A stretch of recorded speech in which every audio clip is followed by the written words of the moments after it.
Martineau. Le préféré du règne animal. Bonjour, les petits lapins. Nous parlons avec Jean-François Lisée et Marie Montpetit. Et Jean-François, écoute, Pascal Bérubé est allé à un balado, le balado Politiquement parlant. Et il a dit des choses comme quoi il est allé au bureau du premier ministre prendre un verre de vin pendant la pandémie et ça a soulevé beaucoup de vagues. On écoute un extrait. Vendredi après-midi, en pleine pandémie, je suis au centre-ville de Montréal, puis je le texte. Il n'y a personne à son bureau du premier ministre. Il dit, qu'est-ce que tu fais? Il dit, débarque à mon bureau, j'arrive avec une bouteille de vin. Alors, on a passé un après-midi à parler de politique, juste nous deux. Il n'y a jamais personne qui va savoir ce qu'on s'est dit. Mais non, mais c'est génial. Moi, j'adore ce genre Il y a une d'histoire. tempête de neige. Il n'y a personne. Il y a les gardes du corps. Je suis dans son bureau. Je me souviens parce qu'il y avait une manifestation, puis il y avait du popcorn à terre, entrée du popcorn. Et là, on a passé l'après-midi. Puis après, j'ai dit, ben là, il faut que je m'en aille chez nous parce que t'as mis un couvre-feu. Il me dit, je te signe un papier. Non. Alors, j'ai trouvé un taxi. Ça, c'est arrivé. Et on a un moyen aussi d'échanger ensemble. Quand il arrive quelque chose, on a un moyen d'échanger ensemble. Alors, Jean-François Éric Duhaime est furieux. Qu'est-ce que t'en penses, toi, de ce balado?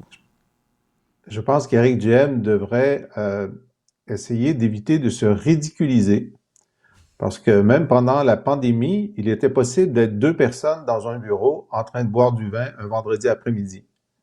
Alors, si Éric Duhaime pense que c'est un problème que le chef parlementaire d'un parti rencontre le premier ministre pour discuter de politique un vendredi après-midi seul à seul, c'est parce que tout est réglé au Québec. On n'a plus aucun problème. Mais le côté que M. Legault était prêt à lui signer un petit papier pour qu'il puisse arriver plus tard chez lui. C'est évidemment une blague. Je pense qu'Éric devrait savoir que les Québécois, quand ils se rencontrent, ils font des blagues. C'est ça. Alors, est-ce qu'on peut passer à un sujet plus sérieux que celui-là, Richard? Marie, je pensais qu'il voulait prendre ses distances, Éric Duhaime, envers sa première base, là, les crinqués anti-vax, anti-mesures sanitaires, tout ça. Mais en faisant sa sortie aujourd'hui, c'est à eux qu'il parle. Donc, il veut pas, il veut quand même les garder, là. Ben Richard, il appuie où ça fait mal, là, visiblement, parce que je ne sais pas si vous êtes allé voir la déferlante de commentaires sous justement ces articles-là, sous ce qu'il a partagé, Éric Duhaime. Pascal Bérubé se fait ramasser, là. Il n'y a pas d'autre façon de le dire.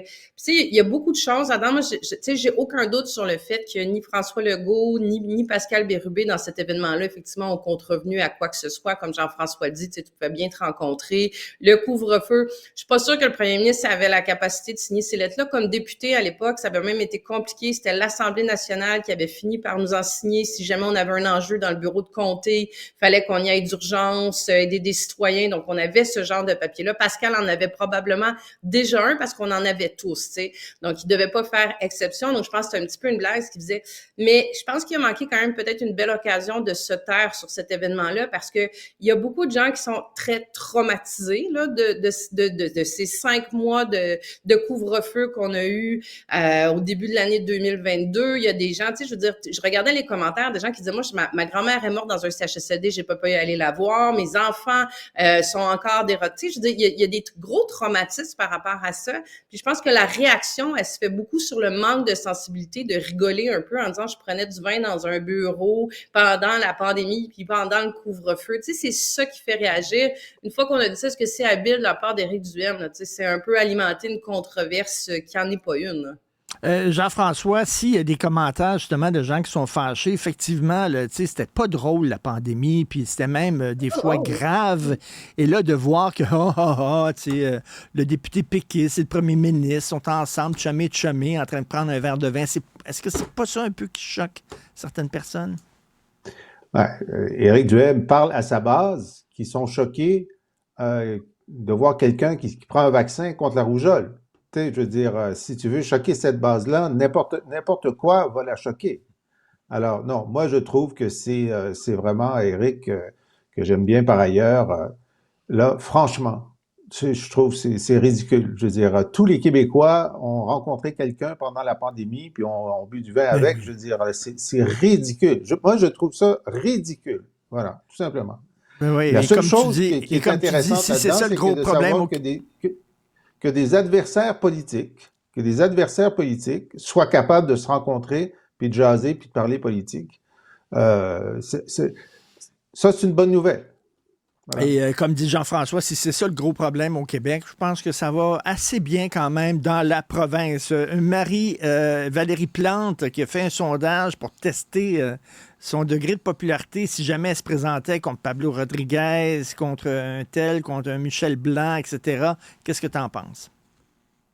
Ben, c'est une pratique, tu sais, qui est pas exceptionnelle, là. C'est pas parce qu'elle est à Paniqueville qu'elle est en train de faire un sondage. Ça se fait régulièrement pour tester un peu les intentions, où ils en sont, prendre le terrain. Ce qui est particulier, c'est qu'il y a beaucoup de noms qui sont testés, qui, à mon avis, Oui. tiennent complètement tu sais, c'est très farfelu, là. Je veux dire, il y a beaucoup de candidats là-dedans qui ont dit, pas de candidats, mais de noms, en fait, qui sont évalués, qui ont déjà fermé la porte à double tour en disant que ça les intéressait pas. Mais je pense que c'est louable tu sais, là, elle s'en va vers un troisième mandat, de se poser cette question-là de est-ce qu'elle se présente, est-ce qu'elle se présente pas. Le taux de satisfaction sur son travail, sur son bilan est vraiment pas très élevé, mais il était pas élevé non plus avant la dernière élection, puis elle l'a remporté quand même. Donc je pense que parce que j'entendais plein d'analyses sur le travail de Valérie Plante puis sur ces chiffres-là, mais les maires de Montréal, ils ont tout le temps le vent d'en face. Ils ont tout le temps le vent d'en face. Ils ont tout le temps un niveau d'insatisfaction qui est extrêmement élevé. Puis malgré ça, c'est pas nécessairement ce qui se traduit une fois qu'on va voter, là. Jean-François, c'est la presse qui a sorti ce texte-là. C'est ça, il y a toutes sortes de noms qui ont été testés, c'est-à-dire Sophie Brochu, Mélanie Joly, Pablo Rodriguez, Michel Leblanc, j'imagine Denis Coderre. Est-ce que Régis Labaume est là-dedans? Jean-François? Ben, Richard Martineau n'est pas là-dedans. Non. Ça me surprend beaucoup parce que tu es très connu à Montréal. Ni Jean-François Lisée, d'ailleurs. Ni Marie Montpetit. Bon, alors peut-être dans le deuxième sondage. Alors là, c'est sûr que les sondages maintenant, légers, qui sont faits par Internet, ben, il y a les gens qui les ont sur leur écran et donc peuvent dire aux journalistes, « Hey, ils sont en train de sonder ». Donc, M. Léger a confirmé que le sondage existait, mais là, on n'a pas les résultats. Puis moi, si j'étais Valérie Plante, je dirais, bon, ben, on va vous les donner, hein, puisque maintenant c'est connu, on va vous donner les résultats. Pourquoi pas? C'est quand même de l'argent public, même si c'est, je suppose, dans le budget du cabinet politique. Puis ça permettrait de donner aussi la faiblesse relative de certains de ces candidats. Le seul qui semble plus crédible que les autres, c'est Michel Leblanc, qui est le président de la Chambre de commerce du Montréal métropolitain, qui est là depuis, je sais pas, 15-20 ans, et qui serait certainement le candidat des milieux d'affaires de Montréal, parce que les milieux d'affaires n'ont jamais eu de lune de miel ou d'atome crochu avec Valérie Plante. La question, c'est est-ce qu'il serait capable de fédérer les mécontents? Parce que c'est vrai qu'un sondage de novembre dernier disait qu'il y avait 54% des Montréalais qui pensaient que c'était le temps de changer de maire, mais le taux de satisfaction de la mairesse, c'était quand même de 48%, ce qui est quand même assez élevé. Alors, ce que Valérie Plante devrait souhaiter secrètement, c'est qu'il y ait plus qu'un candidat pour diviser l'opposition. Voilà. Mais là, on a le temps, là. C'est en novembre de l'an prochain. Et Marie, il y a des gros problèmes à Montréal. Est-ce qu'un maire ou une mairesse, tu sais, comme tu dis, ils ont tout le temps le vent d'en face. Tu sais, j'imagine mal quelqu'un qui arrive à l'hôtel de ville de Montréal et en 4 ans, le temps de réparer les rues, de régler le problème de sans-abri, de soudainement dynamiser la rue Saint-Denis et le boulevard Saint-Laurent. Ça se fera pas, là, comme ça. Ben, c'est parce que les problèmes sont je veux dire, c'est interminable et c'est toujours à se renouveler. Je regarde juste là, en ce moment, tu sais, ils sont dans le fameux dossier du plomb, là, dans les canalisations. Mais il reste des canalisations de plomb partout à Montréal. Là. Finalement, ça va se faire sur 10 ans, 15 ans. Donc là, il faut défoncer des rues. Là, on recommence là-dedans avec le printemps. Défoncer des rues, changer des aqueducs. Pendant ce temps, c'est ça, les pistes cyclables. Essayer de transformer la ville vers une ville aussi qui a plus de mobilité. Donc, les défis sont sont infinis, puis on a tendance à penser que Montréal est très uniforme, mais les enjeux ou la particularité de l'ouest de Montréal versus l'est de Montréal versus les quartiers centraux, c'est 3 ou 4 ou 5 réalités complètement différentes aussi. Puis je pense qu'il faut pas perdre de vue qu'on a l'impression que tout est catastrophique, un peu comme Luc Ferrandez à l'époque sur le plateau Mont-Royal, mais il était très critiqué aussi par les gens de l'extérieur de son quartier ou même de l'extérieur de Montréal, alors que à Montréal, Valérie Plante, elle satisfait beaucoup de gens aussi avec ce qu'elle fait. Puis il faudra voir aussi qui elle aura comme adversaire également pour Ensemble Montréal. Et Jean-François, tu dis, tu avais dit une fois que les villes ont de plus en plus de problèmes qu'elles n'avaient pas auparavant. Je suis allé à Québec ce week-end et écoute, je suis allé dans le quartier Saint-Roch, là. Ils ont un sacré gros problème de sans-abri à Québec. Là. Vraiment, je me sentais là, comme au parc Émilie-Gamelin. Il y en avait 2 qui se battaient. Il y en avait un autre à 4 pattes qui vomissait par terre, s'attendait en ligne pour entrer dans des refuges. J'étais assez étonné. Je me sentais à Montréal. Jean-François.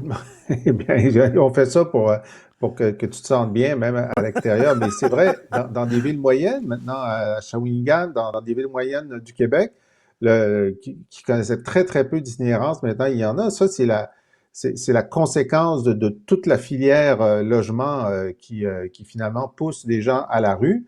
Puis, dans la rue, tu développes des problèmes supplémentaires. Alors, ce qui fait que la crise du logement devrait être une priorité absolue pour toutes les bonnes raisons, y compris pour freiner la montée de l'itinérance. Tout à fait. Est-ce que tu penses que la crise du logement, c'est plus important qu'un député péquiste qui prend un verre avec François Legault, Marie?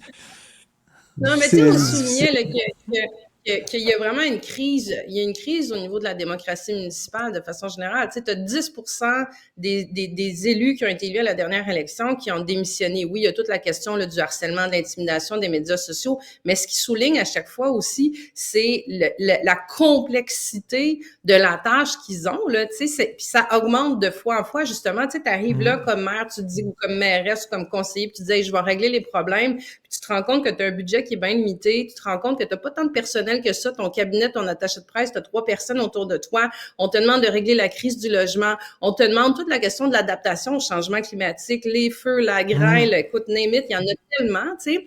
Donc, c'est rendu, tu sais, vraiment titanesque, la tâche d'un maire ou d'une mairesse. C'est plus juste la question des trottoirs puis, tu sais, des poubelles, là. Tout à fait. Merci beaucoup à vous deux. Merci. À demain. Bonne journée. À demain. À demain.